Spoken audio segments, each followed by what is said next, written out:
paano mo i-check kung tama itong mga nilalaman ng affidavit na isinusumite sa Justice Committee if you will not gather evidence, no? And that gathering of evidence is acknowledged, recognized in the rules of impeachment. As a matter of fact, it is a Gathering of evidence, acknowledge ng rules ng impeachment. Anak ng to, kung anong klaseng impeachment yan? O bakit hindi tayo nag-gather ng evidence doon sa impeachment complaint laban dito kay Marcos Jr.? Ang kapal na mukha nito si Baculaw, ibang klase. Punto por punto hong sinagot nitong si Atty. Trixie Cruz Angeles yung mga dahilan ng Justice Committee kung bakit kailangan nilang magsagawa ng mini trial. Dito sa video na to, pag-usapan din ho natin itong interview kay Jinky Luistro na kung saan double time ho siya sa pagpapaliwanag kung bakit kailangan nilang magsagawa ng mini trial dyan sa House of Representatives. Gayong alam naman ho ng sambayan ng Pilipino na nagkakandak lang ng trial pagdating ng impeachment, ang impeachment court. Pero bago yan, sa like at sa subscribe, masaya na ho tayo dyan at sa mga gustong sumali sa ating community, yung join button nandyan lang ho sa baba. Umpisaan ho natin ang ating talakayan dito kay Jinky Luistro. Panuorin ho natin ito mga kababayan. Game! because as investigators in this impeachment proceeding, we are bound to test the veracity of the allegations in the impeachment complaint. Teka lang, yan ka na naman madami. Yan na nga ba problema natin dito eh. Ang pinag-usapan, titignan nyo lang yung form and substance. Hindi titignan yung veracity, may forma, may sustansya, diretso sa diretso sa Senado, doon na yun. Paano mo itetest kung totoo o hindi ang nilalaman ng complaint? Paano mo i-check kung tama itong mga nilalaman ng affidavit na isinusumite sa Justice Committee if you will not gather evidence, no? Ang problema dito, madam, lahat ng mga proseso na yan, ginagawa ho yan sa Senado, hindi sa House of Representatives. Kung wala naman tayong problema dito, di natin alam dito kay Baculaw kung bakit pinapahirapan niya ang proseso. Kung sufisyente na sa forma at sustansya, diretso na sa Senado yan. Wala namang problema yan eh. Okay lang naman tayo doon eh. Na doon sumagot si VP Sara. Ngayon, pagdating sa Senado, hindi pa sumagot si VP Sara, meron tayong problema. Hindi sumagot ang kanyang defense team, meron tayong problema. Pero ang dating dito, gusto niyong tanggalan na salawal yung defense team ni VP Sara para pagdating sa Senado, alam niyo na kung anong kakounterin sa kanilang estratehiya. Diba? Gusto nyo nang malaman eh. Ngayon magko-cross-examine lang, kayo lang mga walang yun lang mga walang yang congressman na di umano tumanggap ng maleta at envelope. Kung ano ho dito, kung lalo lang ho kayong magmumukhang katawa-tawa sa sambayan ng Pilipino. Kasi ipipresenta nyo sarili nyo na para bang mga santo at mga walang bahid kasalanan dyan sa Justice Committee. Gayong alam naman na sambayan ng Pilipino kung gaano kayo kagagarapal. Diba si Benny Abante? By the way, hindi ko nakita si Benny Abante doon sa pinakahuling hearing ng Justice Committee. Ano na bang nangyari dito kay Benny Boy? Ha? Okay lang ba siya? And that gathering of evidence is acknowledged, recognized in the rules of impeachment. As a matter of fact, it is a Gathering of evidence, acknowledge ng rules ng impeachment. Anak ng to, kung anong klaseng impeachment yan? O bakit hindi tayo nag-gather ng evidence doon sa impeachment complaint laban dito kay Marcos Jr.? Ang kapal na mukha nito si Baculaw, ibang klase. expressly pronounced under Section 7 of the Rules of Impeachment, which provides for the compulsory process of the Justice Committee by way of issuing subpoena duces tecum, that is for documents, and subpoena ad testificandum, that is to compel the attendance of witnesses. No? So, Paano nga pagkaayaw dumalo? Anong gagawin nyo? Pagka-grandstanding na naman kayo. Wala na si Paduano. Okay pa ba si Paduano? Kumusta na siya? yes, it is allowed because we are investigators so long as it is germane to the allegations in the complaint. Nabanggit sa complaint di ba? Relevant to sa complaint. Correct. Because as investigators in this impeachment proceeding, we are bound to test the veracity of the allegations. Umulit na. Next. Dalawa ho yung interview niya na yan na ating sasagutin dito sa video na to. Game! On the basis of the actions which are being taken by the justice members in the Justice Committee. And Allow daw sila na mag-gather ng evidence ha. diyan sa Justice Committee. Pambihira. Bakit dun sa impeachment ni Bangag di kayo nag-gather ng evidence? Ay, hindi na pala kailangan mag-gather. Areglado ng mga ebidensya doon sa impeachment niya. Kayo lang ang humindi dahil nga naman pagka natanggal si Marcos Jr. na-impeach siya. At sigurado, sa Senado mga kababayan, ang verdict kay Marcos Jr. guilty pag nagkataon. Kung napunta sa Senado yung impeachment na yan laban sa kanya. I wish to state for the record as well, lahat ng ginagawa sa Justice Committee are strictly in accordance with Section 7 of the Rules of Impeachment. Na kayo nga din ang gumawa. Diba? Na kayo nga din ang gumawa. Anong rules kayo? Yung impeachment rules na yan, ginawa para lamang dito kay Vice President Sara Duterte. Ginawa nung 19th Congress at base na sinasabi mo sa mga nakalipas mong interview, inadapt naman ng 20th Congress. Bakulo talaga. Sinusunod natin ang rules of impeachment, ang Constitution, and even the decision and the resolution of the Supreme Court in the case of Duterte versus House of Representatives pertaining to the first impeachment complaint that happened in 2025, decided in 2025. Kung On the basis of the actions. Ayun. Dito na ho ngayon tayo kay Attorney Trixie Cruz Angeles. Sa interview niya dyan sa SMNI. Pulso ng Bayan, palakpakan ho tayo dyan. Lagay lang kita dito, Bakulaw, ha? Para ika nga yung mga kasama natin dito sa PH Update, masaya sila. No? Masaya sila pag nakikita nila itong si Bakulaw. Game. actually madiin yung sinasabi ng Vice Presidente at ng kanyang legal team na wala namang patakaran, walang rule na nagsasabi na kailangan dumalo ang respondent. Pag binasa nyo naman, tama naman din sila, nasa bagong rules ng 19th Congress on impeachment na wala nakalagay doon na nire-require yung attendance ng respondent. Kung kaya't hindi rin pumunta si Vice. But at the same time, meron din silang question tungkol doon sa pag-execute ng Committee on Justice ng kanilang evaluation sa sufficiency in form, substance, and grounds at dun sa kanilang paraan para maghanap ng probable cause dahil yung pag-execute nga nila, ang interpretation nila ay parang mag-conduct nga ng tila mini trial. So, kung dadating si Vice Presidente, it is as though ina-approvean niya yon o nakikisama siya doon sa interpretation nila na ang depensa naman sinasabi na unconstitutional yon.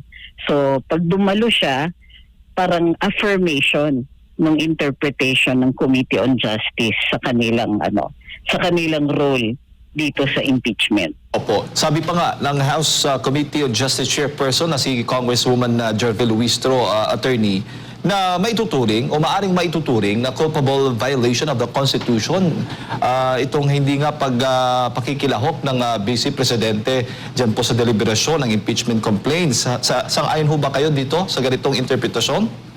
No, of course not. Walang nakalagay doon sa ligang batas na may obligasyon siya na umattend. So, kung gusto sana nila, nag-file sana sila ng nag-finding of contempt dito kay Vice. Pero at the same time, wala din sa rules yun. So, yung sinasabi nila na violation ng Constitution dyan, wala naman nakalagay sa Constitution na kailangan yan dumalo. Siguro dapat ang ginawa na lang nila ay itinuloy nila o di sige may finding na lang of probable cause, hindi siya nagpipresenta ng ebidensya. So pwede silang magdesisyon base doon sa kung ano yung nasa harap nila, kung ano yung nakikita nila katulad nitong yung answer, yung complaint affidavit, yung attachments. Kung walang ibang ebidensya na prenisinta. Kahit naman po sa anong klaseng proceeding na mayroong na ang finding ay dapat probable cause, kapag hindi dumating yung respondent, walang choice kung hindi gumawa na ng desisyon base dun sa ebidensyang kinaharap nila. Walang threats, walang may may culpable violation of the Constitution. Walang ganon. Parang overreaching at saka overstepping ng mandato nila itong Committee on Justice. Opo, at maituturing din na isang legal strategy po ito ng depensa, yung hindi pagdalo ng Vice Presidente. Tama ho ba, Attorney? Ay, pwede rin naman po. Pero simple lang kasi para sa kanila ang pag-explain nila eh. Basta dahil hindi tama yung ginagawa ng Committee on Justice, hindi sila makikilahok. It's not even a strategy. Kasi nga, kung pupunta sila, di parang winave ng Vice Presidente yung karapatan niyang questionin o yung hindi niya pagsang-ayon dun sa interpretasyon ng Committee on Justice sa kanilang sariling rules. Opo. At para bang ang dating, para bang kawalan o hindi matutuloy o hindi magpo-proceed itong impeachment dahil wala ang Vice Presidente, parang ganun po, Attorney. Ano ba yung magiging epekto po noon? Takbo sa impeachment proceedings, yung hindi naman pagdalo nitong ng pangalawang Pangulo? Well, actually, interpretation uli yan ng Committee on Justice. Dahil nga, kung ganito lang, ang finding lang naman ay probable cause, magdesisyon sila base dun sa ebidensya na hawak na nila, na ipresenta na. Correct. Hindi naman nila pwedeng gamitin yung hindi pagdalo ng Vice Presidente para itigil lahat ng mga proceedings. Wala Kaya rin nga. nakalagay na ganon. Di ba? Ano ho yan? Para dito kay Baculaw, mag-ano na kayo? Magbotohan na kayo. Wala ka ng maraming cheche-bureche. Daming arte nitong si Baculaw. Simple lang. May findings na. Ganito, ganyan. Diretso nyo na yan. Punta na kayong plenaryo. I-send nyo na sa Senado yan. Kung may boto. Ang dating ngayon parang nawawalan kayo ng ang dating parang wala kayong sapat na boto para ipadala sa Senado yung impeachment na yan. Kaya kayo, kaya lahat ng pwede nyong i-squeeze dyan sa committee na yan, ini-squeeze nyo na ngayong mga panahon na to. So, kahit sarili nilang rules, halimbawa, pag hindi sila hindi nag-file ng answer yung respondent, considered lang, di ba, nakalagay sa rules, considered controverted. Ibig sabihin, kahit hindi magbigay ng answer ang vice, dito, in this case, hindi nagbigay ng answer si Vice Presidente, merong effect at very specific sa rules nakalagay. Pero tignan niyo yung decision nila dun sa hindi pag-file ng answer. Hindi binaliwala nila yung mga assertions na dun sa final ni Vice. Pero what they could have done was simply follow the rules at sabihin nila na sige, controverted na lang lahat. Hindi. Ang ginawa nila, parang tinanggap nila yung mga nasa complaint as though totoo lahat. Controverted nga, yun ang ibig sabihin nun, hindi mo pwedeng i-establish as a fact. So, sariling interpretations ng Committee on Justice, ng sarili nilang rules, taliwas. So, again, sila yung gumagawa ng effect nito. Pati yung decision na dapat ginagawa na nila on probable cause, hindi nila itinutuloy kasi muli, sila hindi sumusunod sa sarili nilang rules.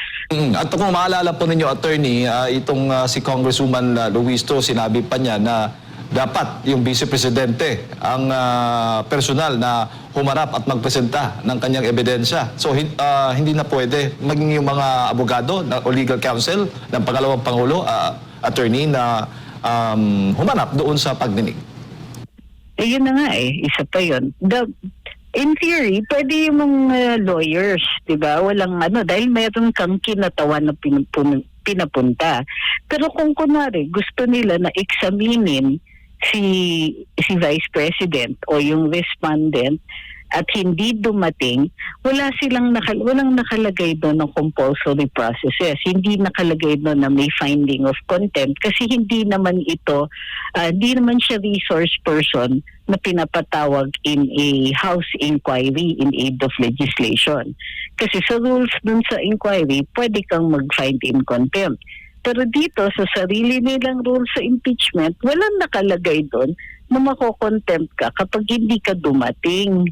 So, hindi ko alam kung saan nila hinuhugot yung interpretations nila.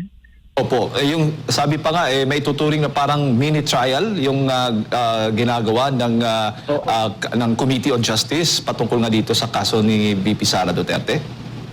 Ang mas malala pa actually. So sinabi ni Congresswoman Luistro na ito ay they will conduct something like a mini trial. O di sige, pagdating sa sa hearing the other day, sinabi pa ni Congresswoman Luistro, ang interpretation ng ang ibig sabihin daw ng mini trial ay clarificatory questions lang. O kung clarificatory pala, bakit nagpapatawag sila ng documents? Bakit may mga issuance of subpoena duces tecum? Hindi yan clarificatory question. Ano yung ika-clarify mo? In fact, dun sa issuance ng mga subpoena duces tecum, kailangan in relation dun sa ika-clarify nila sa existent attachments. Hindi yung magpapasubpoena ka ng mga matters that are not contained in the, not proven or not contained within the complaint. Kailangan yung clarification will just make something already clear. Ano na naman in-attach pag pursuant dun sa mga bank accounts niya So ngayon, magpapatawag sila ng records. Hindi clarificatory yan. Establishing pa lang a fact yan. Oo. So doon parang nagpapatunay ito na tama yung sinasabi ng Vice Presidente na fishing expedition, yung ginagawa ngayon ng Committee of Justice laban po sa kanyang kaso. Exactly. Kasi ganito yun. Ang trial means that you will test the facts. Kaya nire-require doon sa rules is a statement of ultimate facts. Ibig sabihin, sila ilalagay nila doon, sinasabi nila, ito ang totoo. She quoted this or that. Yung commission, kunwari, of a crime o yung sinasabi na she violated the Constitution, conclusion yan. Ang facts, i-establish mo, sasabihin, for example, she betrayed public trust in this manner. O, kunwari, she committed graft and corruption in this manner. So, ilalagay nila doon, ano yung act, ano yung violation. So, dito sa complaint affidavit, ang ginawa ng mga complainants ay naggawa sila ng assertion. Meaning, meron silang bintang, pero hindi nila in-establish yun as an ultimate fact. So, kung walang ultimate facts, anong sasagutin ng Vice President? Ano yung purpose ng kanyang pagpupunta? In fact, the whole thing collapses kasi dun pa lang sa ultimate facts hindi nila nagawa. So, may presumption in favor of innocence and in favor of the respondent dito. Baga, sinasabi din na yung strategy ngayon ng House Committee on Justice, kung strategy mong tawag noon, parang nangangalap talaga ng ebidensya laban dito kay Vice Presidente. Oo. Exactly. Kasi diba, no person may be deprived of life, liberty, or property without due process of law. So kasama dun sa sa due process na yun, yung pagpupresenta ng kanilang ebidensya. Tapos, depensa lang on the part of the respondent. Anong i-defend ng respondent? Hindi nga nagpapatunay yung kabila. So, instead, ang ginagawa nila, nag-aakusa sila, tapos nagiging burden ngayon ng respondent na patunayan na inosente siya, samantalang wala naman na-establish yung kabila. Even worse, sa respondent sila kumukuha ng ebidensya para sa akusasyon nila. Very typical nung strategy nila. Sabihin nila, ikaw ginawa mo ito, bigyan nyo kaming ebidensya na hindi mo ginawa. So, di ba, kakaiba talaga yon. Pero kasi sa tingin po ninyo, attorney, sinusunod lamang ng Committee on Justice o ng Kamara yung naging desisyon ng Supreme Court na due process, magkaroon ng due process yung respondent, no, na mabigyan para hindi na maulit yung nangyari last time, di ba, na naibasura. Well, actually, hindi nila sinusunod kasi bahagi ng due process requirements ay sa fair judge. So, hindi lang yung bibigyan mo ng notice, mayroong procedure. Yung procedure, hindi dapat lip service yan. Dapat, talaga, kumbaga, titignan talaga nila yung existence of evidence, titignan, kikilatisin nila yung evidence na yon. So, kung hindi sila fair, and in this case, like I said, ginagawa pa nilang burden ng respondent na patunayan na wala siya kasalanan, hindi yan process. Ano yan? If there is a process, pero ni-railroad mo naman, that is not the process that is due according to the Constitution. So, mali pa rin. Opo, bago ko ipasok kay partner attorney, so malinaw na yung saklaw lamang ng kapangyarihan ng House of Representatives, particular na po ng House Committee on Justice, ay i-affirm na kung may sufficiency, inform, substance, or grounds itong impeachment complaints laban kay Vice President Sara Duterte bago maiakyat doon sa Senado, which is yun po talaga ang proper venue para dito sa impeachment trial laban sa Vice Presidente. Well, sa totoo lang, itong sufficiency, inform, substance, and grounds should be to exclusion of probable cause. Hindi siya kumbaga dapat may purpose ang lahat. Ang purpose ng House of Representatives, yung impeachment kasi, the term impeachment, ibig sabihin yan, may finding of probable cause at ifo-forward yung reklamo sa Senado. So, itong lahat ng kanilang rules ay dapat patungo papunta doon. Ano yung ibig sabihin ng probable cause? Ang probable cause means that a person has probably committed the offense, an offense has been probably committed and this person probably committed it using the standard of a reasonable man. So, dito, paanong gagawin ng reasonable man yung ganong klaseng conclusion kung dun pa lang sa statement of ultimate facts, walang facts. So, again, hindi nagagampanan ng House yung kanilang rule at walang process that is due according to the Constitution. Attorney, magandang umaga, si Admar po ito. Sa mata po ng taong bayan, naririnig nila yung mga naging desisyon ng House of Representatives, lalo na dyan sa Committee on Justice, na una na nilang napagdesisyonan, sufficient inform, tapos yung substance, tapos yung grounds. Kung iisipin, kumbaga nakita nila na guilty ang Vice Presidente, dapat tapos na. Dapat ipasa na ito or magkaroon na sila ng penal desisyon at hindi na magkakaroon pa ng hearing o investigasyon po. Ano po yung paliwanag ukol dito po sa sufficient inform, substance, and ground? Ito ba'y nasunod po sa tingin po ninyo? Kasi bakit pa nagkakaroon pa ng mga pagsusumpina ng mga dokumento, pati pagsumpina po ng ilang personalidad? Well, of course, strategy then, it is possible na strategy on the part of the House. Tingin ko is part of the reason of this is they want to prolong the proceedings. Maraming reason para i-prolong yan. Nasabi ng iba na, of course, it gives them more exposure, more publicity. On the other hand, baka they don't have numbers in the plenary at para dun sa kanilang decision na gusto nilang maiabot. On the other hand, so na-interpret yung Committee on Justice in this manner yung kanilang rules because, well, they've never done this before. Kumbaga, yung rules ng 19th Congress, bago yan hindi yan nangyari before. Hindi natuloy yung kanilang pagkikilatis in the previous year. So, they're interpreting this in their own way. Posibleng lahat yan, good faith naman nag-i-interpret lang sila ng ganito. Pero ang totoo niyan, at kahit sino dun sa mga abogado doon will understand na yung existing example ng trial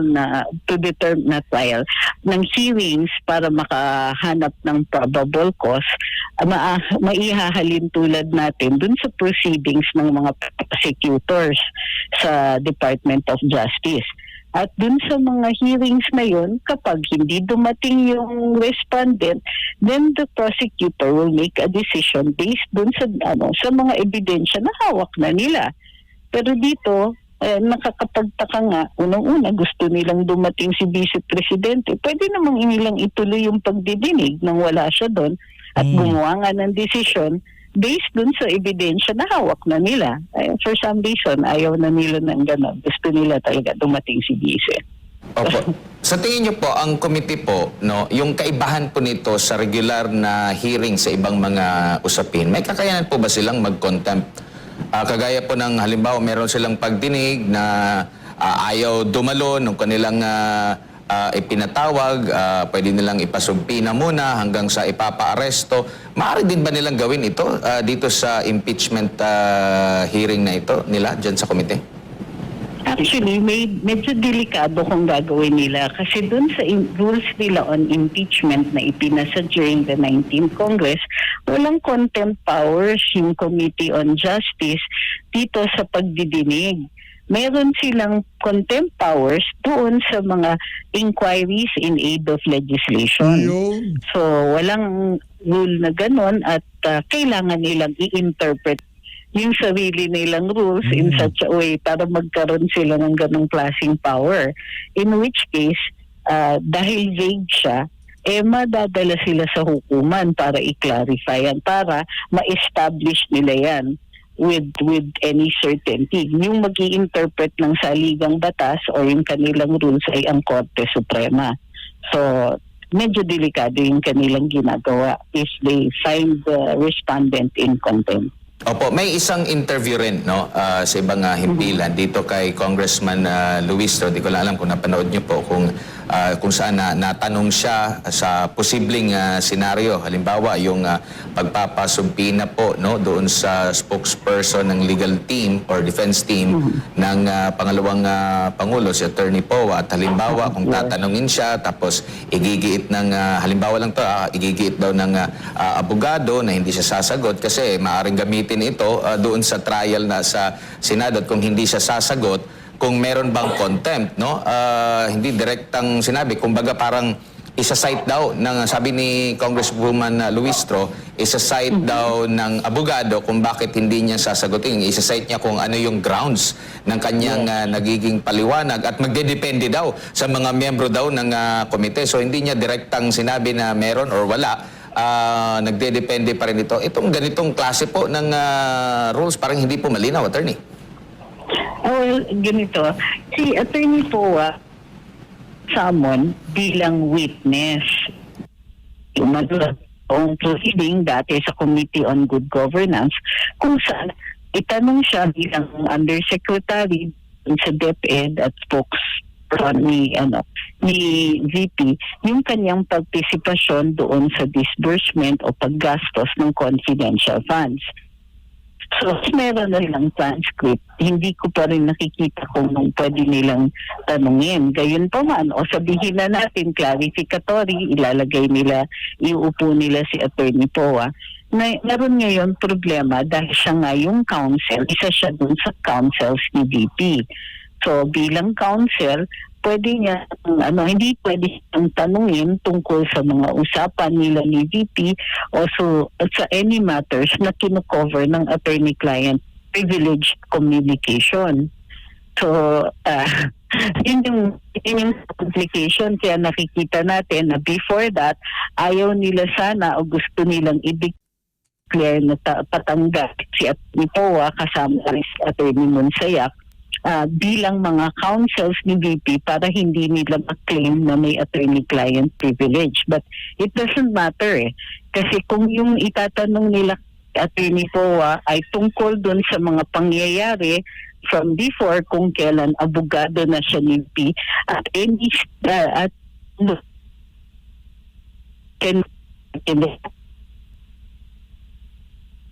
Yes po, attorney. Nawawala-wala po kayo sa Hello? sa linya. Okay po, go ahead po, attorney. So yun yung complication doon. Para sa akin, it's completely unnecessary na tawagin pa si Attorney Poe. Talagang masyadong malaki yung tinataya nila doon na it is possible na ma-review sila o madala sila doon sa Korte Suprema because it is too close, masyadong malapit doon sa sa possibility na mag-violate sila ng attorney-client privilege. So, pero sinabi naman ni Attorney Poe, pupunta naman siya O ang pwedeng gawin naman ni Attorney Poa is pagka nag-testify siya, kung mayroon tanong tungkol dun sa privilege, pwede niyang i-claim, I'm sorry, I cannot divulge that because it is confidential given that it was under the privileged communication. Kung pag ganon at umayaw yung Kongreso, then the matter will be taken up to a higher court. Wala naman akong nakikitang danger dun sa ganon, except yun nga, ang real danger dito is baka ma-frustrate lang yung mga kongresista. Opo. Isa pa, attorney, ang punto rin ng defense team, doon sa sinasabing mini trial, yun lang yata yung trial na hindi sila pwede makapag-cross-examine kung merong mga witness sila doon na pagtatanungin, hindi matanong ng depensa. Oo, well, kaya nga. Kasi nga, it amounts to a mini trial na pagka ganon. So, ito yung complaint. Ng defense. Number one, ang role ng Committee on Justice is not really to examine witnesses, pero to simply ask for clarificatory questions. In-examine mo yung witness, you are testing the evidence. When you test the evidence, that's called a trial. Yung pag-issue ng compulsory summons such as yung inelspecum, ito ay role ng isang judge. Na-establish na yan nung panahon ni Chief Justice Corona. Ang nag-issue ng mga subpoena ay yung Senate, hindi yung House. So, in this case, kumbaga, na-violate yung rights ng respondent dito to due process kasi pinapaharap siya sa isang trial, hindi po ng isang body that has no power to so. So, yun. Yung kumbaga, should be a trial justice. At yung dapat yung reasonable interpretation of the rules is simply mag-examine sila dun sa mga dokumento na hawak nila, and kung hindi nila, if there is a discrepancy, they can ask, pero they cannot test. They cannot ask the respondent to provide evidence, to provide evidence against herself or to be subjected to a testing. Ibig sabihin, hindi pwedeng i-test yung kanyang testimony, yung kanyang pagsasaksi within the Committee on Justice. So yung mga probing questions nila is better left to the Senate.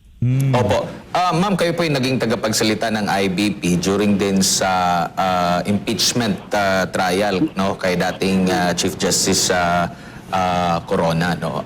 Sa proceeding po na yun, may kaibahan po ba? May nakita po ba kayong similarity at kaibahan mga nasunod at hindi nasunod po dito sa impeachment po ng dalawang individual? Well, kasi dun sa kay Justice Corona, iba yung rules eh. Pwede pa yung diretso, yung plenaryo, yung magboboto. So which is what happened. Wala nang hindi na siya nadala sa House, hindi na dumaan sa Committee on Justice. Kung hindi ako nagkakamali, or if dumaan man, sandali lang siya. Sufficiency in form and substance lang. Wala yung sufficiency in grounds. Wala yung, hindi stated exactly yung probable cause determination. So doon, mabilis eh. If I remember correctly, parang one day lang sa plenaryo and then it went na straight to the Senate. So ang nakikita ko doon is that in both instances, very uncomfortable tayo doon sa mga pangyayari kasi walang opportunity. So doon sa kay Chief Justice Corona, as we find out later on na sinasabi ng Supreme Court, in all instances, kailangan may due process. Pero under the same standards now, under yung standards ngayon, walang due process si Chief Justice Corona. Nung panahon niya, walang opportunity siya sumagot doon sa House proceedings. So although that would be subjecting an older case to a newer rule. So ang nakikita natin in this case dito kay VP Inday, while may process naman na binibigay sa kanya dito sa Committee on Justice, the question is this process the due process na nire-require ng saligang batas. Is this the process? Is there a fair judge? Meron bang fairness dito sa pag-i-interpret din nila dun sa sarili nilang rules? And even worse, walang rule na nakalagay na kailangan niyang dumating. So, ang difference is, yung isa, absolutely iba yung proceedings, but in both cases, kulang, absent yung tinatawag of a fair judge. Opo. Isa rin sa mga puna ng mga kritiko dito sa impeachment sa pangalawang Pangulo po ay hindi magkapareho yung treatment sa impeachment laban po kay Pangulong Bongbong Marcos Jr. naman po. Meron po bang maaring paglabag kung hindi same ang treatment po ng mga reklamo po o paano nila hinandle yung mga reklamo? Kasi ang puna ng mga nagmamasid, lalo na ng mga supporter ng pangalawang Pangulo, parang hindi patas. Pagdating dito sa pangalawang Pangulo, grabe yung kanilang pa doon sa presidente, walang ganito klase na treatment. Correct. In the case dun sa pagkikilatis nila ng ebidensya dito kay Pangulong Marcos, hindi sila nag-i-inquire deeper into the evidence or inquires into the evidence to interpret it in favor of the president. Dito kay VP Inday, ang interpretation is against the vice president. So yes, laki yung difference. At in fact, pin-point out yan ng sense. Kung pareho yung slides nila sa pagkikilatis, di sana yung sa ginamit nila sa naunang case like yung PBBM, in-apply din nila dito sa Vice Presidente, but they're not doing that. Yun yung sinasabi ng na with corporation. Opo, dito naman po sa isa pang sentro ng diskusyon sa mundo ng social media po, attorney, yung paggamit po ng mga produkto na mga pang snacks ng mga kritiko ng pangalawang Pangulo. May mga nagsasabi po na may paglabag ito dahil ginamit po para baka masira pa nga yung brand ng produkto po. Attorney, meron bang nakikita kayong mga paglabag o ukol dito, lalo na kung magrereklamo yung may-ari nung mga products na kanila pong binalandra? Well, ang tingin ko dito is talagang guilty yung tatlo of being really corny. Pero yung dun sa sa kung may nilalabag, ang tingin ko dyan is, well, it's of course up to yung mga may-ari nung mga produkto na yun, nagpo-produce nun, kung sa tingin nila ay nagiging panira sa kanilang produkto and consequently doon sa kanilang kumpanya sa paggamit ng mga ito. Pero really, ang target nila dito were not the products, pero yung Vice President herself.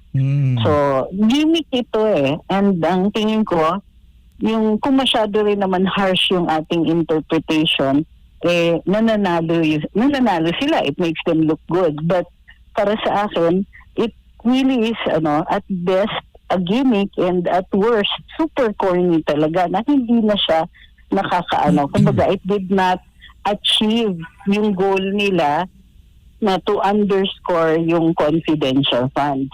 Yun lang naman yan It's really just a gimmick, and I think that if we put too much attention on it, nagsisucceed sila. Para sa akin, hindi sila nagsucceed dun sa kanilang publicity stunt. So siguro the Congress itself, yung halls ng Congress should not be used as grounds, as a venue for this kind of gimmickry.